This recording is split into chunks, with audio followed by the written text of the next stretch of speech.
Assalamualaikum warahmatullahi wabarakatuh. Salam dahsyat luar biasa.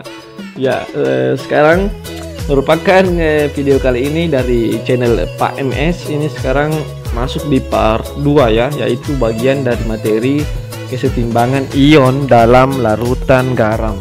Jadi part pertama, tidak apa-apa saya ingatkan, kita kembali membahas apa itu garam ya, apa itu kesetimbangan. Jadi jenis-jenis garam yang kita pelajari part pertama itu adalah jenis yang pertama, yaitu asam kuat dengan basa kuat. Asam kuat dan basa kuat ini bersifat netral. Netral ya, saya ingatkan apa-apa kalau netral berarti garamnya bersifat netral, artinya garamnya pH-nya sama dengan 7 ya, yang berasal dari asam kuat dan basa kuat. Namun semua jenis garam yang saya tampilkan nanti ini, mulai dari part 1 yang kemarin dan sekarang itu, ketika dicampur, ini poin-poin yang perlu diingat, ketika dicampur tidak terdapat sisa secara stoichiometry ya, jadi tidak ada sisanya ya, tidak ada sisa secara stoichiometry. Nanti kita pelajari di bagian perhitungannya nanti ya, untuk memperjelasnya ya. Jadi garam jenis pertama merupakan garam tidak terhidrolisis, artinya di dalam larutannya tidak ada reaksi kesetimbangan, tidak ada reaksi kesetimbangan ion ya, karena tidak ada reaksi hidrolisis. Karena kenapa? Karena dia berasal dari kuat ya. Ini poinnya kemarin, yang mengalami hidrolisis adalah ion yang berasal dari lemah ya, jadi yang dari lemah lah. Makanya kemarin saya ingatkan ya di bab-bab 1 itu bahwa setiap yang lemah pasti mengalami reaksi kesetimbangan, sedangkan yang kuat tidak mengalami reaksi kesetimbangan. Makanya asam lemah dengan basa lemah ada tetapan kesetimbangan asamnya dan ada tetapan kesetimbangan basanya. Jadi ketika sama juga halnya ini, ketika dalam campuran nanti asam dan basa ada yang bersifat lemah, pasti di dalam larutannya mengalami reaksi kesetimbangan. Dalam hal ini mengalami reaksi hidrolisis. Jadi jenis kedua ini mengalami hidrolisis, yaitu pada kationnya, ion positifnya yang mengalami hidrolisis. Itu dari campuran asam kuat dan basa lemah. Tetap menghasilkan garam juga dan air hasil sampingnya, dan pasti garamnya bersifat asam dan pH-nya di bawah 7. Dengan asumsi tadi sekali lagi, ketika dicampur tidak terdapat sisa secara stoichiometry ya. Jadi kenapa bisa bersifat asam? Kalau ditanya kenapa bisa bersifat asam? Karena ada salah satu ionnya dari garam dari garamnya. Jadi ada ion dari garamnya itu mengalami reaksi hidrolisis. Artinya dia bisa memecah air ya. Dia bisa memecah air. Dia bisa bereaksi dengan air ya. Jadi hidrolisis juga itu bisa dibilang reaksi dengan air ya. Karena yang lemah yang bisa bereaksi dengan air. Ya, karena kationnya menghasilkan H+ ya. Menghasilkan H+, maka dia bersifat asam. Jadi itulah kurang lebih yang part pertama ya. Saya ingatkan lagi. Sekarang di part ketiga, mungkin sekarang ini sudah agak cepat karena sudah sama sebenarnya penjelasannya, tinggal yang berbeda adalah campurannya ya. Jenis garam yang ketiga ini asam lemah, dalam hal ini Al, direaksikan dengan basa kuat. Ini pasti masukkan garam tambah air. Saya ingatkan lagi, tidak apa-apa. Campurannya ketika dicampur tidak ada sisa ya, saya ingatkan. Jadi semua memang tidak ada sisa di sini ya. Nanti kita bahas bagaimana kalau ada sisa ya. Ya, nanti di perhitungannya nanti diperjelas. Ketika dicampur tidak ada sisa secara stoichiometry ya, secara stoichiometry. Ketika terjadi syaratnya ini tidak ada sisa dan campurannya adalah asam lemah dan basa kuat, maka menghasilkan garam yang bersifat basah. Jadi dalam larutannya nanti bersifat basah. Artinya pH-nya lebih besar daripada 7, di atas 7 pH-nya ya, karena dia bersifat basah. Kenapa bisa basah? Karena pas sama halnya dengan ini yang kedua. Kenapa dia asam? Karena dia reaksi hidrolisisnya menghasilkan H+. Jadi kita sudah bisa prediksi bahwa jenis ketiga ini pasti reaksi hidrolisis yang menghasilkan OH-, makanya dia bersifat basa. Di sini kita buktikan ya, misalnya apa, misalnya asam lemah itu contohnya HCN ya, HCN, asam sianida, direaksikan dengan basa kuat, apa yang gampang-gampang dulu NaOH ya, NaOH. Ini pasti hasilnya garam tambah air ya. Jadi anggaplah di dalam wadah begini seperti ini ya. Kenapa sorry. Jadi saya langsung saja ya. Di sini hasilnya NaCN ya dengan H2O ya. Nah, kenapa bisa NaCN? Silakan tonton lagi ya. Tonton lagi di part 1 caranya bagaimana, atau tonton lebih lengkapnya di video saya tentang yang berjudul reaksi ionisasi. Di situ jelas bagaimana mereaksikan adalah senyawa-senyawa ion, yang senyawa-senyawa yang terionisasi dalam air ya. Nah, jadi saya langsung saja ya. Jadi di dalam wadah itu ketika dicampur antara HCN asam sianida dengan NaOH, itu pasti dia menghasilkan NaCN. Jadi di dalam air itu ada senyawa NaCN dan H2O. Karena NaCN ini di dalam air berinteraksi dengan air, maka dia sebenarnya dia tidak dalam bentuk senyawanya, dia dalam bentuk ionnya ya. Dia dalam bentuknya. Jadi di dalam ini ada Na+ dan ada ion Cn-. Jadi ada ion Cn- ya, dan ada H2O. Jadi dia terionisasi karena dia berada di dalam air. Artinya ion Na+ ini atau kation ya, kation itu namanya ion positif ya, kation. Jadi kation itu ion positif. Ini anion ya.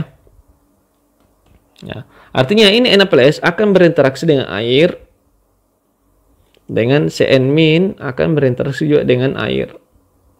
Nah, kan kita sudah tahu asalnya bahwa Na+ ini berasal dari basa kuat.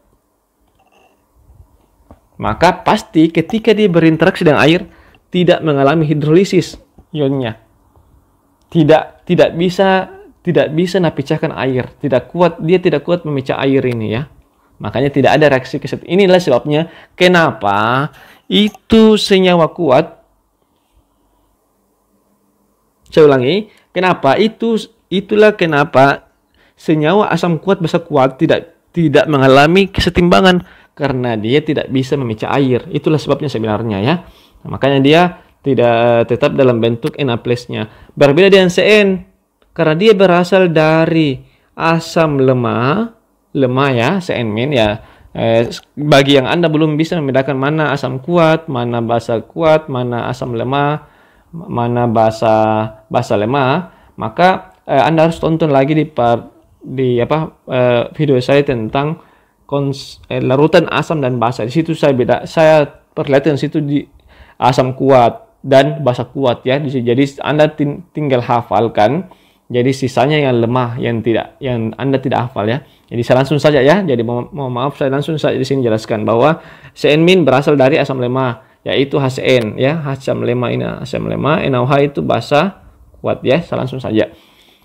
Jadi Cn- bisa memecah air, bisa napecahkan menjadi H+ dan OH-, sehingga karena dia berasal dari asam lemah, sehingga dia bisa bereaksi dengan air. Jadi hidrolisis kata lainnya, tidak apa-apa saya tambahkan sini definisinya. Kata lainnya hidrolisis artinya kalau kita mengatakan dia mengalami hidrolisis, artinya dia bisa bereaksi dengan air ya. Bereaksi dengan air.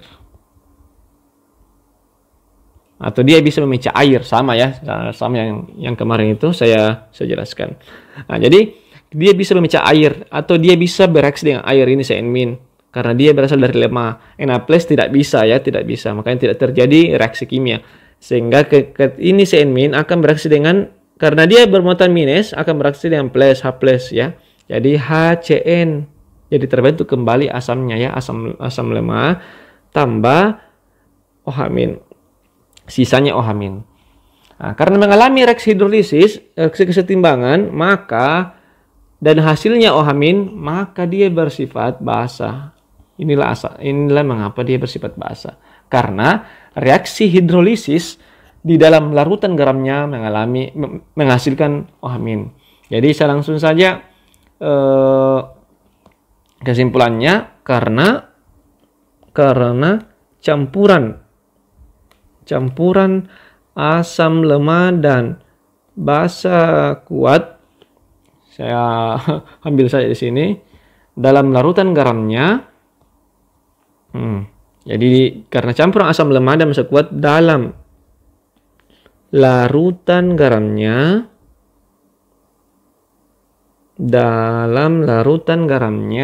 saya kembali ke atas dulu untuk memperjelas. Terjadi reaksi hidrolisis ya. Jadi jenis ketiga ini masih juga terjadi hidrolisis ya. Terjadi hidrolisis. Dan reaksi hidrolisisnya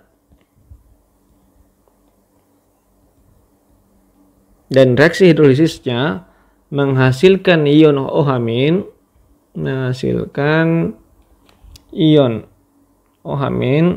maka larutan garamnya bersifat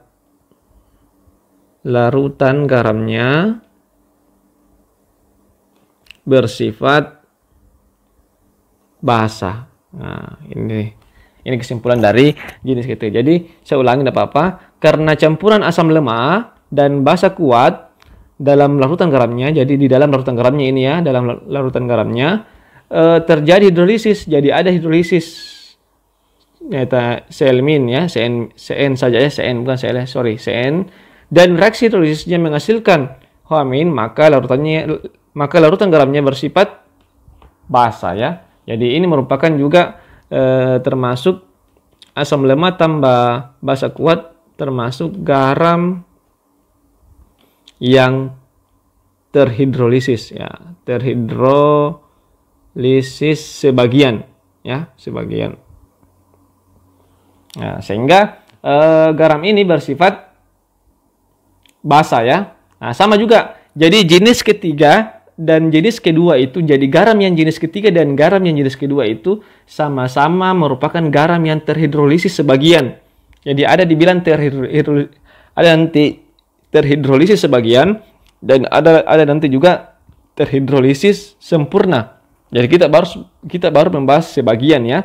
Nah, sama, tapi yang membedakan kalau jenis kedua dia bersifat asam karena hidrolisisnya hanya menghasilkan H+. Kan dia bersifat asam. Sedangkan jenis ketiga sama, garam terhidrolisis sebagian juga, tapi hidrolisisnya menghasilkan OH-. Jadi dia bersifat basah. Itu bedanya ya. Sedangkan yang pertama, tidak apa-apa saya ingatkan lagi, yang pertama dia merupakan hidrolis tidak terjadi, garam yang tidak terhidrolisis. Jadi ada garam yang tidak terhidrolisis, ada garam yang terhidrolisis ya. Yang pertama ini tadi tidak. Ya, saya rasa Anda sudah tahu apa alasannya kenapa dia tidak mengalami hidrolisis. Jadi garam pertama tidak ada reaksi kesetimbangan ya. Apa saya tekankan lagi. Jadi kesimpulannya ini juga di dalam wadah campurannya tadi ini, anggaplah tadi campurannya antara HCN dengan NaOH di sini di dalam. Jadi karena dia terhidrolisis, jadi ada ion Na+ di dalam, ada ion Cn-, ada HCN. Jadi tetap ada HCN, ada H2O, dan ada OH-.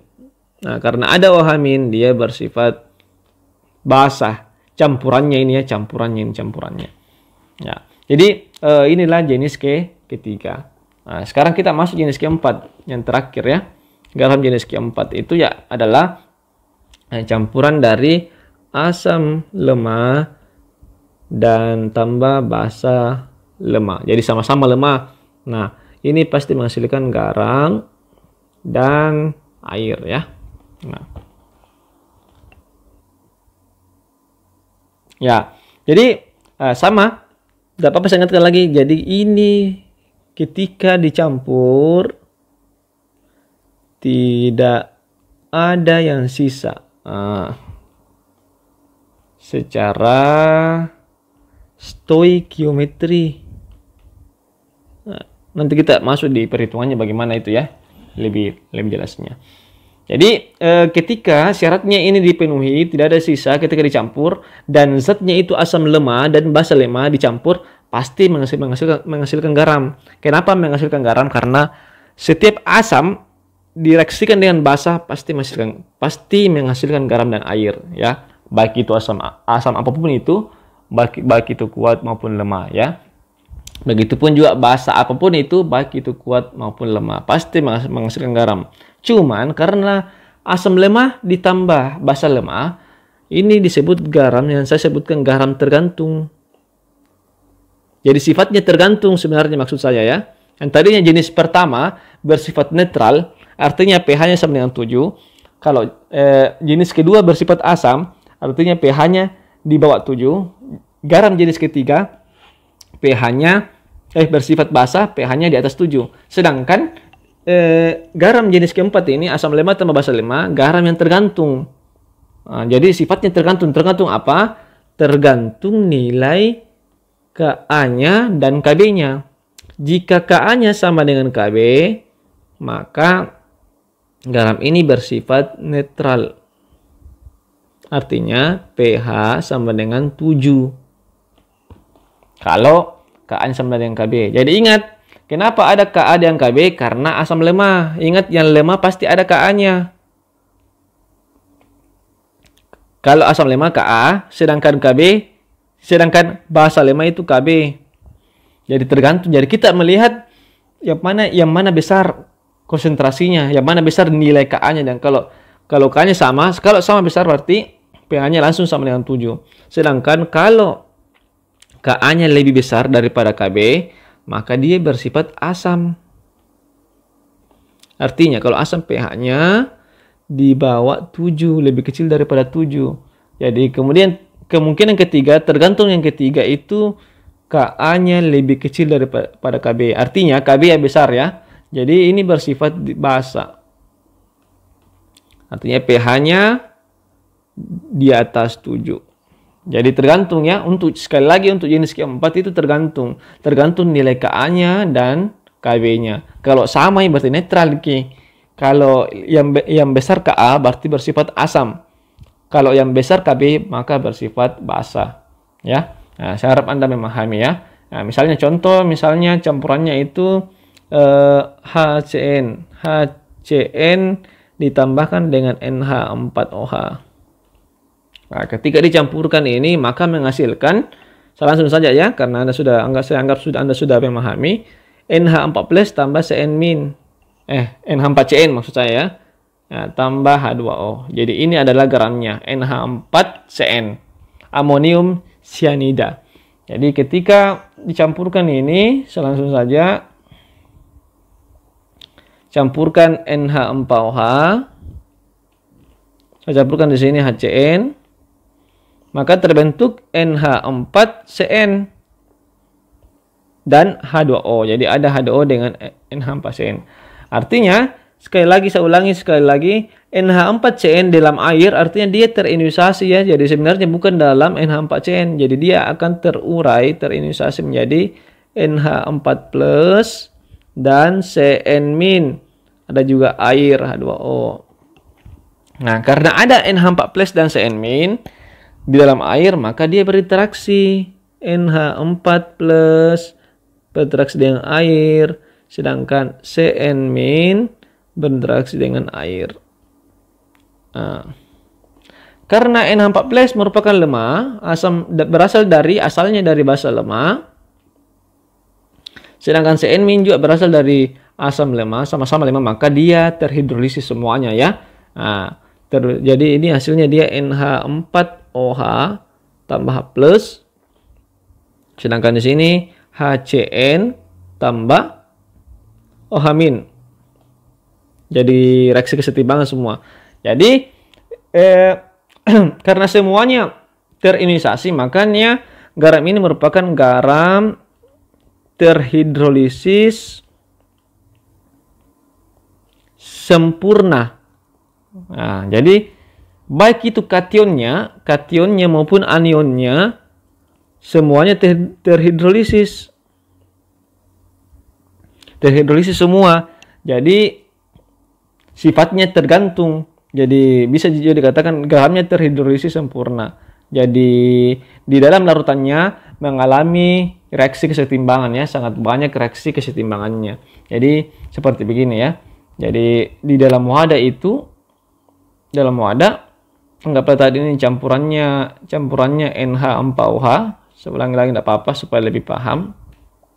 Karena mengalami hidrolisis semua, jadi ada ion ada ion NH4+, ada ion Cn-, ada NH4OH, ada juga HCN, ada juga air, ada juga H+, dan ada juga OH-. Nah, jadi beginilah campurannya kalau dia berasal dari asam lemak dan basa lemak. Nah, jadi dia terhidrolisis sempurna. Jadi itulah jenis garam yang keempat ya. Nah. Ya, jadi inilah tadi perbedaan antar berbagai jenis garam. Saya harap Anda memahami. Jadi di part selanjutnya adalah kita latihan soal tentang bagaimana kita bisa membedakan mana garam jenis pertama yang tidak terhidrolisis, baru kemudian garam jenis kedua yaitu terhidrolisis sebagian yang bersifat asam, garam jenis ketiga garam yang bersifat basa terhidrolisis sebagian juga, dan garam jenis keempat yaitu garam terhidrolisis sebagian ya. Jadi sifat garamnya tergantung apa? Tergantung Ka-nya dan Kb-nya. Jadi sekali lagi perlu Anda mengingat keempat jenis garam ini. Anda harus kuasai ini supaya Anda bisa nanti menghitung pH. Jadi nanti dimasuk perhitungan pH-nya ya. Nanti ada juga perhitungan pH-nya. Bagaimana menghitung pH garam ya. Jadi Anda harus pahami konsepnya dulu, baru kita bisa menghitung pH garamnya ya. Jadi terima kasih atas kesempatannya. Mungkin ini yang bisa saya sampaikan. Mohon maaf atas kekurangannya. Silahkan dikritik, di komen, ditanyakan juga jika ada yang masih kurang. Nanti saya tambahkan lagi dalam bentuk video jika memang diperlukan penjelasan tentang pertanyaan Anda ya, yang mengalami kekurangan, atau ada yang kesalahpahaman, nanti diperbaiki. Oke, next pada video selanjutnya tentang latihan soalnya. Terima kasih. Assalamualaikum warahmatullahi wabarakatuh. Tetap salam dahsyat luar biasa.